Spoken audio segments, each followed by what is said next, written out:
ስድስተኛውን ብሔራዊ ምርጫ በምናካሂድበት ወቅት የዛሬ 4 ዓመት አካባቢ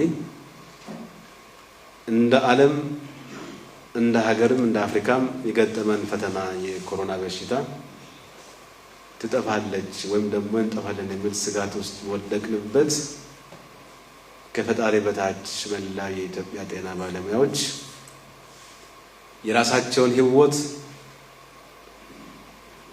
ለበሽተኞች ወይም ደግሞ ለተጎዱ ወገኖች ያለ ስስት በመቅረብ በመንከባከብ እጅግ በጣም አመርቂ የሆነ በሽታን ወይም ደግሞ በሽተኛን በማከም በመከላከል በኮሮና ዓለም የተፈተነች ነገር ግን ኢትዮጵያ ለአፍሪካ ምሳሌ የሆነ ተግባር ፈጽማ እምብዛም የከፋ ሰብአዊ ቀውስ ሳያስከትል በጤናው ዘርፍ ወይም ደግሞ በጤና ባለሙያዎች የዘመኑ ምርጥ አርበኝነት ሚና ተጫውታችሁ ተሻግረን ዛሬ ላይ ምርጫም ተካሂዶ ፖሊሲዎች ተቀርጸው ተግባራዊ ሆነው ፈተናዎች ቢገጥሙም ጊዜያዊና ወቅታዊ ናቸው ብለን የተሻለ ስራ እንድንሰራ የዘመኑ አርበኛ ስለሆናችሁ በዚህ አጋጣሚ የክልሉ መንግስት በተለይ ለኛ ክልል ጤና ባለሙያዎች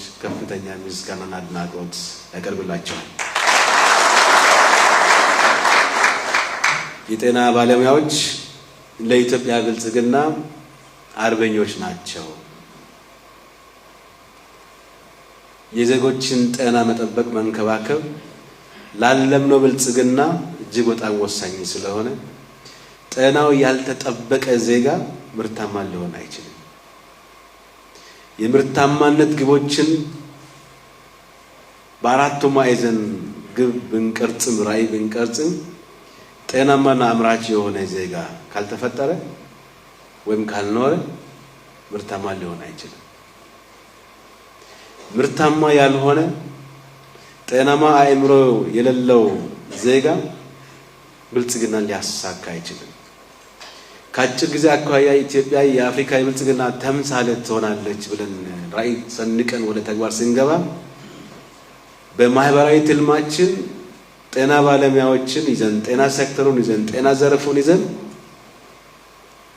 በራስ አቅም ብልጽግናችን እውን እናደርጋለን በሚል እምነት ነው ስራ የተጀመረው።